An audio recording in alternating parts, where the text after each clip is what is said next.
Pinapakansela ng pulisya ang lisensya at rehistro ng mga baril ni Senador Bato de la Rosa na binansagang armed and dangerous. Hinihingi na rin ng Department of Justice ang kooperasyon ng mga abogado ni de la Rosa para matukoy kung nasaan siya. Nakatutok si Maki Pulido. Batay sa impormasyong hawak ng Department of Justice o DOJ, nasa Pilipinas pa si Senator Bato de la Rosa. Kaya nananawagan sa kanya si Justice Secretary Frederick Vida na sumuko na. Siya po'y incumbent senator. Siya po'y dating chief PNP. Magtulong-tulong po tayo na buhayin yung proseso ng rule of law. Heed the call of the rule of law. Alam niya na pag may arrest warrant, dapat sineserve at dapat sumusunod. Hiniling din ni Vida pati sa abogado ng senador na si Attorney Jimmy Bondoc na ituro ang lokasyon ng senador nang maisilbi sa kanya ang warrant of arrest mula sa International Criminal Court. With respect to his public representation that he allegedly knows the whereabouts of Senator Ronald M. De La Rosa, I have directed the issuance of a formal letter request asking him to provide the department with any information in his possession or available to him regarding the whereabouts or information leading to the location of Senator De La Rosa. Sa ilalim ng batas, merong tinatawag na client-lawyer privilege kung saan itinuturing na confidential ang komunikasyon ng isang abogado sa kanyang kliyente. Pero sabi ni Vida, the client-lawyer privilege doesn't excuse him being an officer of the court, doesn't excuse him from cooperating, or doesn't excuse him from committing crimes, like concealing offenders, misleading authorities, or delaying legal processes. Sa isa namang pahayag, sinabi ni Attorney Bondoc na walang impormasyon ng buong legal team kung nasaan si De La Rosa. Hindi rin daw nila nais malaman kung nasaan ito para daw magampanan nila ng maayos ang kanilang tungkulin.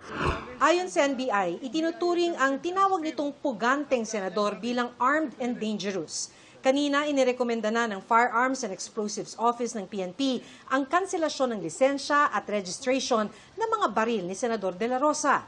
The ground is under Section 4G of the law of the RA 10591. That is, there is a pending criminal case where the imposable penalty is more than 2 years. And we all know that the crime has more than that. Ayon sa FEO, malamang ay lumabas ang desisyon ng kanilang hepe tungkol sa kanselasyon ng mga gun licenses ngayong linggo. Hindi sinabi ng FEO kung ilang baril ang nakarehistro sa senador, pero kung di raw isusuko ng senador ang mga ito, kanila itong kukumpiskahin.